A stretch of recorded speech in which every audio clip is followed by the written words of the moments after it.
What's going on, guys? Back again. We have another episode of Consumed, and on this one, we're going to be covering Vitamin Shoppe's 2018 quarter 3 earnings. So before I get into the numbers and some of the juicy kind of pieces of information that were on this quarter's report and call, I want to apologize for how late this is. Last week, I was in Las Vegas for Supply Side West. When the earnings report and call happened, I was speaking at an event and just kind of had my head wrapped around networking and trying to make the most out of that event.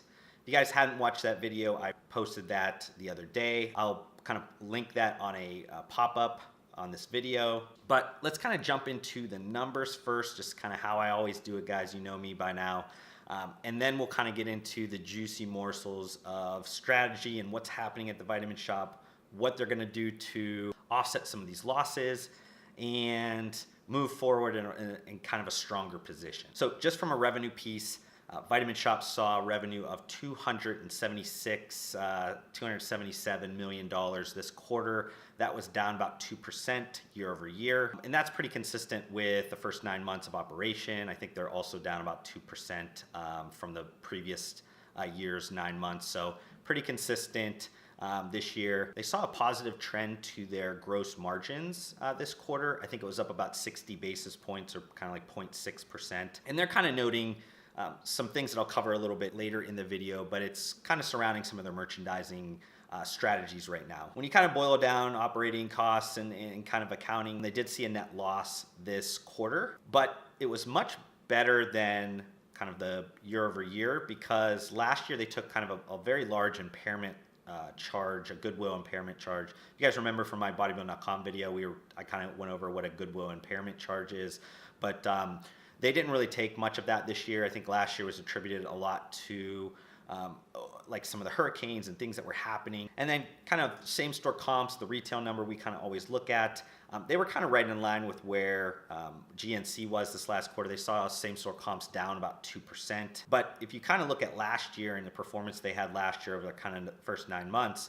they are doing about 3 times better than they did last year, which is kind of the same store comps. I think last year they had kind of a very horrible year. They were about 7% down for the first 9 months, and then this month, or this year, they're only about 2% down. So improvement off of a very bad year, still not where they kind of want to have it at right now. They did highlight in the earnings call that they did see about a 6% growth in new customers, so they are getting some new customers in there. They're attributing that to again, some of their merchandising things that I'll talk about later in this video. So let's kind of move into like the strategy part, the more important part of this whole video, because we're all trying to get a sense of, where does Vitamin Shoppe stand in the ecosystem of sports nutrition, nutritional supplements, functional food, beverages, vitamins, all those types of things. Where does this retailer fit? Are they going to be around in a few years? Are they going to change the way that they look? And if they are, what's that going to look like? Because if you are a brand, or you work for the company, or you work for a brand that wants to get into Vitamin Shoppe, you need to kind of understand where they are in business landscape, competitive landscape, so you can make better decisions about your business. We'll kind of move into, I'm going to try to take a very similar approach that I took to the GNC video that I posted earlier this week. And again, you guys can find that on my channel. If you guys are not subscribed to me by now, make sure you guys definitely do that, just so you guys don't miss a lot of this information I'm putting out. Let's kind of talk about store counts here. Right now, comparable to last year, they are down 4 stores from last year, and that's about 5% of their real estate portfolio. That's about in line with what GNC also reduced in store counts this year. The number was a much bigger number because GNC has 8,500 locations instead of 800 locations like the Vitamin Shoppe does, but comparatively, they're basically in line with each other. And one of the analysts kind of pushed the question to Sharon Leet, the new CEO of Vitamin Shoppe, about what's the future of the store counts? What are we looking at from a store optimization plan? If you guys remember from the GNC video, I was full force on store optimization plans. I think it's important for any retail business at this point to really be looking at their store footprint, their square footage, everything like that, and figuring out what the heck do we do with all this? Do we get rid of it? Do we change it over to maybe micro shipping points? Do we create some store within a store type of concepts to drive foot traffic, so many different ideas. So Sharon wasn't too, she wasn't too confident mentioning anything long-term at this point. I think it's obvious that they are gonna retract store locations. I think I saw on the call as well that they have about 10% of their leases kind of come up every year. Gives them some flexibility, and I think that they're gonna probably in the next 3 months, or kind of already been doing it, look at their store plan and optimize it to kind of the future ideas of the Vitamin Shoppe. So I expect probably in the next 3 months or so, they're gonna come out and announce some aspect of either a change or a store reduction count, or some other kind of idea to use some of that square footage. And then kind of shifting into digital, everything digital. Digital is kind of the name of the game in any physical retailer. Is what are we going to look like from an omni-channel perspective? Are we going to have the elite digital experience that is going to drive customers to us for first product search? The Vitamin Shoppe kind of puts together both their Spark delivery program. They also put together their digital sales, and they do some stuff on Amazon, but not to the extent of partnership that GNC does at this point.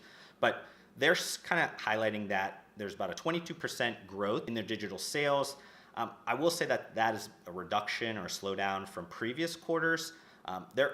It's kind of hard sometimes to look at things sequentially from quarter to quarter, especially with businesses that don't break out percentages of sales for digital and just kind of all those kind of segments. Vitamin Shoppe does not give the amount of detail that a GNC does. So it's hard to do like an apples to apples comparison on these two retailers. But I think we all agree that digital is kind of where things need to be.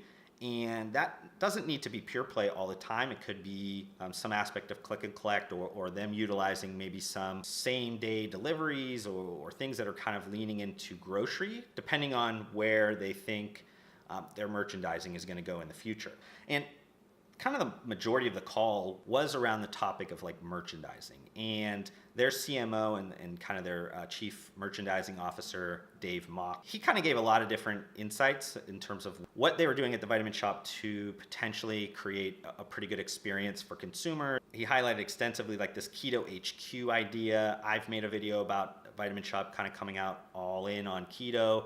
I thought it was a good idea. I just think, regardless if it's keto or any other kind of trend that's sticky in society, I think the Vitamin Shoppe needs to have a flexibility in the merchandising mix to be able to offer those things and be kind of first to market, because their store count and their smaller bureaucracy actually plays better for speed over a GNC, and they need to utilize that to compete not only against GNC, but kind of the bigger players that are out there with the Amazons and Walmarts and kind of everything that's moving towards more mass. Dave also kind of went into the growth of kind of functional foods, or ready to drink and ready to eat.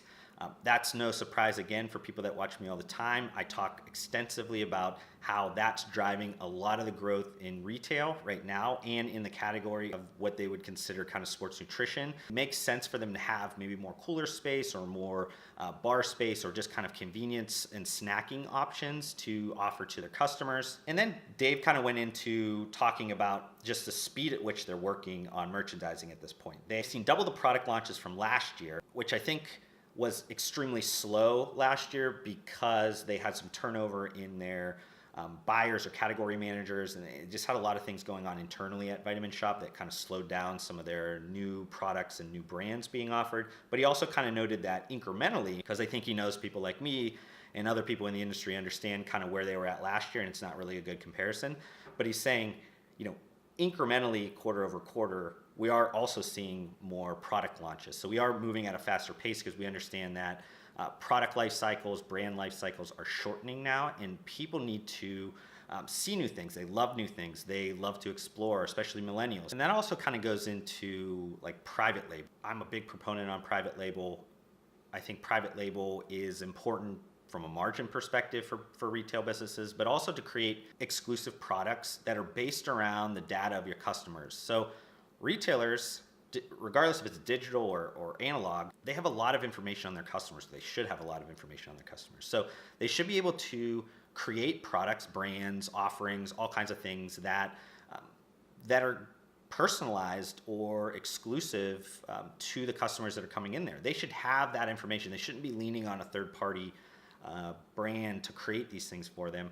They should be creating these things and offering them and kind of going all in on private label. And I think they recently just hired a new vice president of private label, and I don't know if they mentioned the name, and I don't know if I know that person off the top of my head. Apologize if we're LinkedIn connections, but what I'll say is that new blood coming in, if this person is seasoned and understands both the opportunity and the challenge with how fast and how how complex the market is to offer private labels in this industry, I think they'll do great. Regardless, they understand this is a big piece of their growth in all aspects of their business, and they need to think about this multi-layer in their business. And they kind of mentioned that they are seeing already some growth in some of their brands, private label brands. There's a brand called Plant, like a Mytrition brand, and I think another one that they noted was ProBioCare.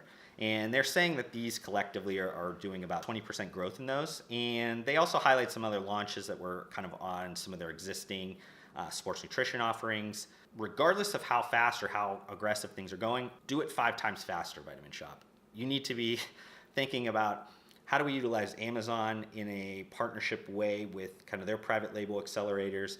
How do we create multiple categories and multiple brands of private label that is kind of exclusive and kind of provides an exclusive experience product-wise to the consumer? And that's going to be what gives people some of these kind of like higher switching costs, because if they find a product that they like, especially a consumable CPG product, a lot of times when they find something they like, they're less willing to change over to a completely different retailer and all that kind of stuff, because there's an aspect of maybe taste or digestibility or whatever that's going on that kind of creates a higher switching cost. And going along with kind of like creating higher switching costs or just kind of providing an experience that gives people the reason to shop with the Vitamin Shoppe, it goes along with this square footage that I talked about before. Like, how do you create an experience that people want to go to? Is that through some extensive loyalty programs that have a bunch of different prongs to it, which I know they're kind of rolling out one now that gives the consumer a lot of flexibility with how they use some of their rewards. So kind of see how that plays out. They didn't really mention a lot in terms of what their test market is and how that's going right now, but I'll say that when I did read some of the changes, and I initially thought pretty positive of them, it all comes down, devil is in the detail of execution, especially when you're running a physical retailer, when you're playing the telephone game from corporate to store locations. Are they going to adopt this and say it in the right way? We'll kind of see what that looks like in the future. Overall, I didn't want to spend a lot of time on the numbers because I don't think there was anything that was just like, bam in your face that people were like, holy crap, what the heck's going on? They are doing the best they can to curb the slide. I think that they've made a lot of hires. They're changing a lot of the ways they're doing business. And those, regardless of result, are what's needed in this environment today. Changing early is always a better idea than waiting to change later and kind of being already dead in the water. So I applaud the Vitamin Shoppe for kind of constantly changing, and we'll kind of see what the results are after those things get fleshed out through the business. If you guys have gotten this far in this video, I don't know why you haven't yet hit the thumbs up, but make sure you guys do that. That supports me out a ton. And if you guys get value out of this channel, make sure you guys are subscribing to it. Follow me on some of my social media, like, share, do all that kind of stuff, help me out. I just want to thank you guys for taking a little bit of time out of your day, and I'll see you guys on the next one.